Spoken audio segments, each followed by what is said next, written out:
In a previous video I was presenting what kind of mistakes I think the protein alternative businesses are making.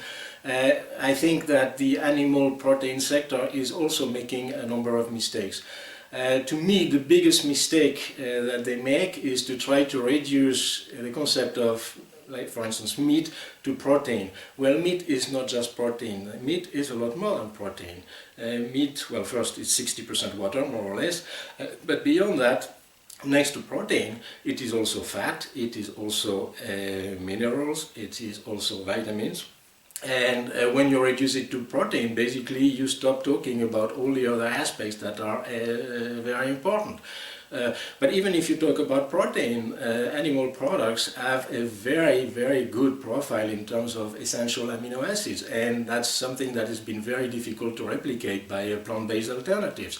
So I think that's where the meat industry really should try to capitalize on this package of very high value nutrients that they have and try to sell it to people. And I can understand the reason. The reason why is at some point fat had such a bad rap that of course the meat industry didn't want to talk about the fat that's inside the meat, but they reduced it way too much. And I think they should not be afraid of talking about fat. But the thing is, I think the meat industry needs to work on the quality of its fat. They need to have feeding programs that's going to also affect positively the profile of the fatty acids in the final product. And it's well known that there is a direct relation between the kind of feeding ingredients you have, in particular the sources of fat in the feed, and the quality of the fat in the final product. And they need to do a lot more work on this, because I think there is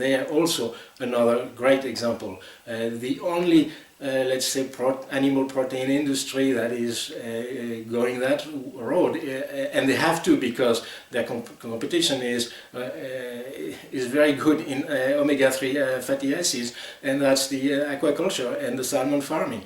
They had to be able to meet a fatty acid profile that was similar to wild salmon, otherwise basically they were considered as being an inferior product. But I think all the other animal productions need to do the same. One thing that I see, for instance, is in dairy. Typically butter would be, well, it would be rich in butyric acid, which is a short saturated chain. But I think that there is more and more palm oil in the feed, and then that affects the profile of the milk. And what I see here in Canada, and I suspect, I don't know, I haven't done any research, but I suspect that it's poor in butyric acid and it's probably richer in palmitic acid, and the result is a butter that even at room temperature is still very hard to spread. Palmitic acid is, in my opinion, a less good fatty acid than butyric acid. So lots of work to do also on the fat, but also a lot of work to do in minerals, in particular when you talk about meat. Iron and zinc, very important. If you talk about dairy, well, calcium of course is a big one.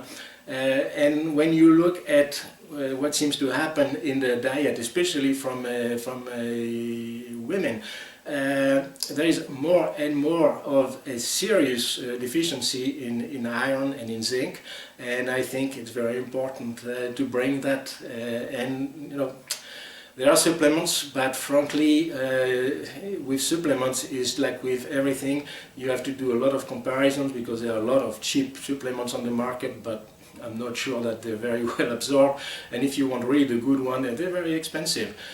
So meat offers a whole package for actually a very attractive price, but of course I can accept that people have a problem with eating meat. If that's their choice, then they're totally entitled to do it, no problem.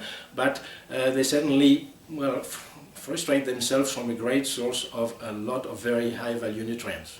If you're interested in my videos, please click on the subscribe button, or you can also visit my website.